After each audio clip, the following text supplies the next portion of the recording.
21 septembre 2017. Nous sommes rendus à la Maison du Vrac, un nouveau commerce qui ouvre sur le développement durable et sur la consommation.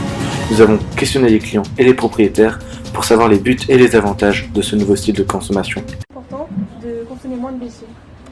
Oui, c'est aussi un peu le concept du magasin, c'est pour ça que c'est la première fois que je viens. D'accord. Je suis un peu concerné par le sujet parce que je roule en vélo électrique, j'essaye de faire en sorte de moins polluer. Voilà. Je suis assez attiré par ce magasin. Donc, je voulais savoir pour vous quels étaient les avantages du vrac. Pourquoi vous allez dans ce genre de magasin? Alors déjà, le premier avantage c'est le bio. Ouais.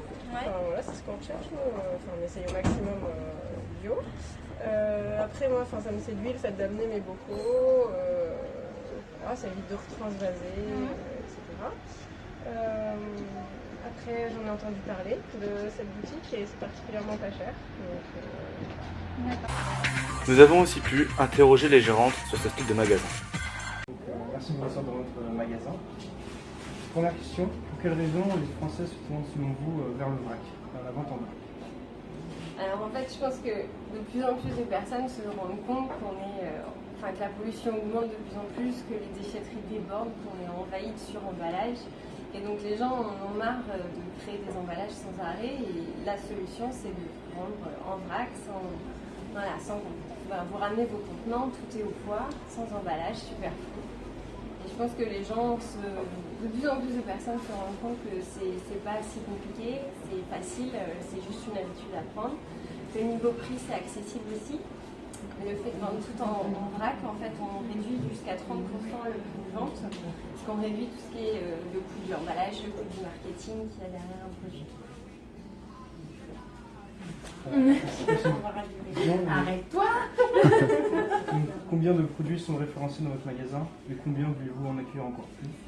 En fait, on a à peu près 200 produits, 200 références et on va en accueillir encore plus. On veut accueillir les fruits et légumes, les produits frais.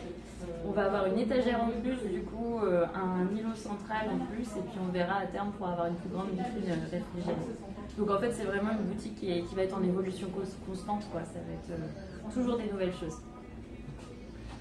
Et comment avez-vous eu l'idée de créer ce magasin atypique? En fait, on était toutes les deux déjà dans ce mode de consommation-là. On a découvert dans d'autres villes, d'autres boutiques comme ça, vrac, qui se développent de plus en plus. Et on s'était dit pourquoi dans notre ville, en fait, il n'y en avait pas encore et pourquoi est-ce qu'on ne ferait pas. Donc, on est allé rencontrer d'autres boutiques, d'autres personnes qui ont monté ce genre de projet. Et tous les deux, on s'est dit qu'on allait créer ça sur Caen.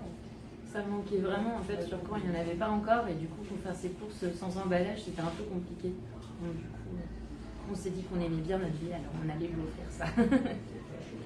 Et donc, on a une dernière question, c'est combien de temps avez-vous mis pour l'élaboration de cette entreprise, et de la Maison Vrac?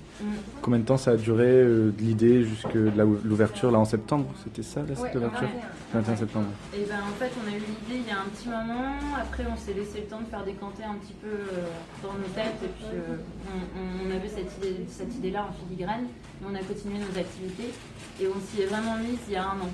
On s'est vraiment mis sur notre business plan. On a commencé par ça il y a un an. Donc, entre le moment où on s'y est mis vraiment et le moment où on a ouvert, il y a eu un an. Merci beaucoup. Merci à vous.